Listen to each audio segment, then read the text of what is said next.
که په خوله دې کوم ګناهونه کړي دي نو دا اودس د دې اوبو څخه به د خولې نه دا غیبتونه دا تهمتونه دا چغلیانې دا غیبتونه دا ګناه به تیستو دا به تې وینځلی شي پاک به شي نور څه وایو موږ او په دې غوږونو کې چې کله موږ دا مسې طریقه ښه طریقه دا ده چې دا دوه ګوتې په دې سرو کې دننه ورکړي او دا بار ګوتې به داسې راتاو کړي دا د مسې صحیح طریقه ده موږ هسې ګپ ورسه ولګو صحیح طریقه هم دا ده چې داسې به دا ګوتې ورکړي دا به راتاو کړي نو دا دواړه طرفونه وشو نو حدیث کې راځي چې په دې غوږونو باندې تا کوم ګناهونه کړي نو هغه هم درته روان شو جومات ته او جومات ته ځي او پیدل روان دی په ګاډي کې تلل هم جایز دی خو پیدل روان دی حدیث کې راځي چې دا کله یو قدم علي ږدي یو بل اوچتوي نو په دې یو قدم باندې الله رب کریم دله ثواب ورکوي اجر وله ورکوي او په دې بل قدم باندې الله رب د ګناهونه معاف کوي او بیا چې کله دا اودس وکړي او دا ودرېږي او 2 رکعاته مونځ پسې وکړي هغې ته تحیة الوضو وایي تحیة الوضو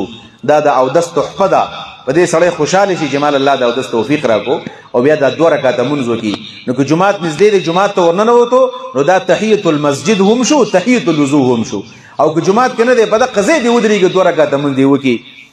نو دا انسان د ګناه نه پاک شو په دې باندې زه صرف ستاسو توجه راګرځوم نوي خبرې نه کوم خو زه توجه راګرځوم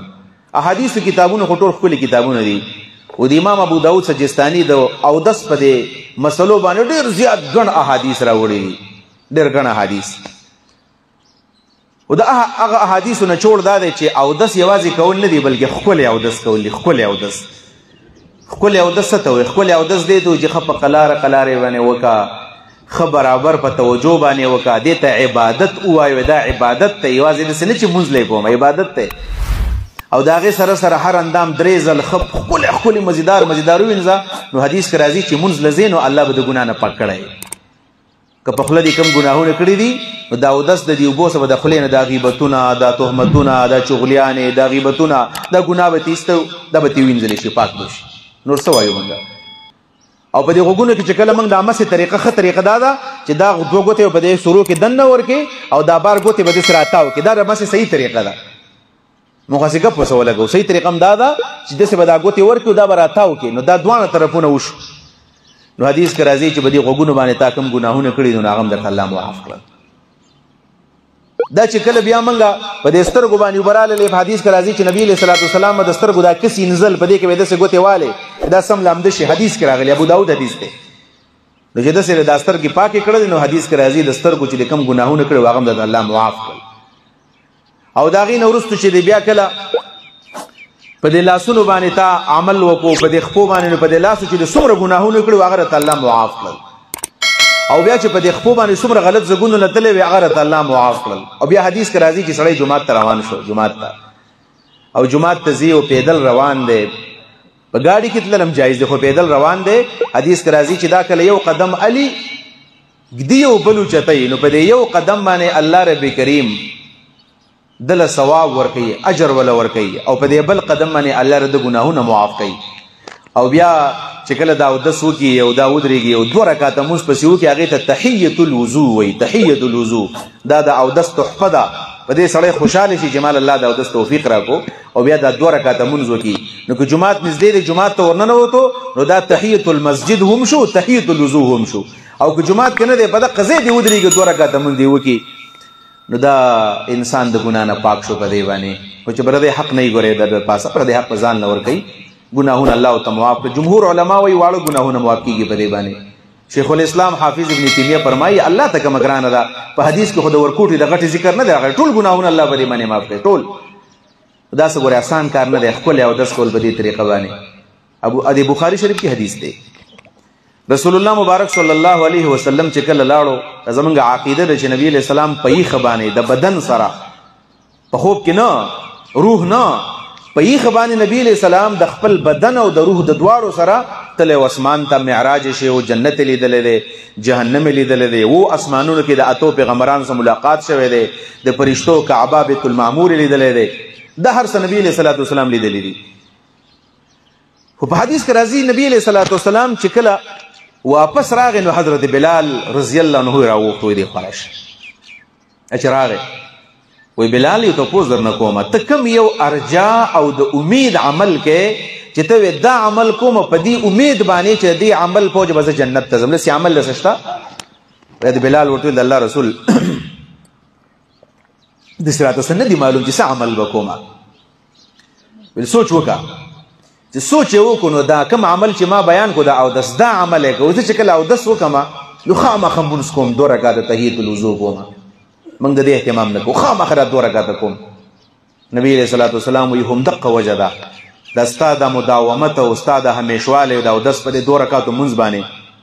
دې دومره خیر دی چې ځکه د جبرئیل علیہ الصلوۃ والسلام سره جنت تتلم نو زه مخ کې کړلم جبرئیل لا پسې دی چې جنت ته نبی علیہ السلام آخرت کې هم جنت ته اول محمد رسول الله صلی الله علیه وسلم زی د زه مخ کې کړلم چې زه ورننه وتلم ناشناغونه خبره وا ما د خپل ځان نه مخ کې د سې کشار شان واوریدو ما تاسو کو جبرئیل دا کشار د چا دی معلومیږي د زمانه مخ کې څوک جنت ته راغلی دی بل ما ته وی چې دا بلال دی کنه د بلال له کو کشار دی د بلال دی سوال راځي چې نبی علیہ السلام د بلال څنګه مخ کې شنو دا تاسو خیالي دا مشران چې بغاړو کې زینو اکثر شاته سټ کې کینی مخ کې اوسه ګنمن ناسي پولیس کې نه ولې خادم کې نه ولې نو خادم اکثر مخ کې دی مطلب نه چې دا وی آی پی دا دی خدا خادم خلک مخ کې کوي نو بلال د خادم په حیثیت د نبی علیہ الصلوۃ والسلام نه مخ کې نور د نبی علیہ السلام سره دغه شان جنت ته تللی دی دا د تعلق بالله هغه اسباب دي چې دا موږ ته واړه اعمال ښکاره کیږي خدای ډېر بنیادی اعمال دي راځي چې موږ د دینه موږ سٹارټ والو آغاز وکړو موږ شروع وکړو موږ دا تحیت الوضو ورکوټه عمل او هغه د کم ځای ته ورسېدو د رسول الله صلی الله علیه وسلم سره جنت ته لاړو وی لون د الله نه څه غواړي دوه سترګې دي غواړي لون چې ډېرې دعاګانې کوي نو اولنۍ دعا څه د سوال یا الله ماله دوه سترګې راکړه موږ د الله نه څه غواړو چې د محمد رسول الله صلی الله علیه وسلم په مصاحبت کې الله جنت ته بوځي نور موږ څه غواړو جنت کې حدیث سوال چل یادول غواړي وره دسی هم نه کو چې مونږ وایو چې الله بس یو کوټه شانې ماته جنت کې ملاوي شي چې ور کوټه کټ پکې راځي جهنم نه خلاصم دا کټ په قبول لنه چې دسی دعا مکوا او غټه دعا کو الله نه ډېر څه غواړه او حدیث کې راځي دسی دعا هم نه کوي چې الله تعالی مال دسی بنگلا راکړي چې دا هغه ځای کې ماربل لګیدلی دی او دلته می غټ باغی او دسی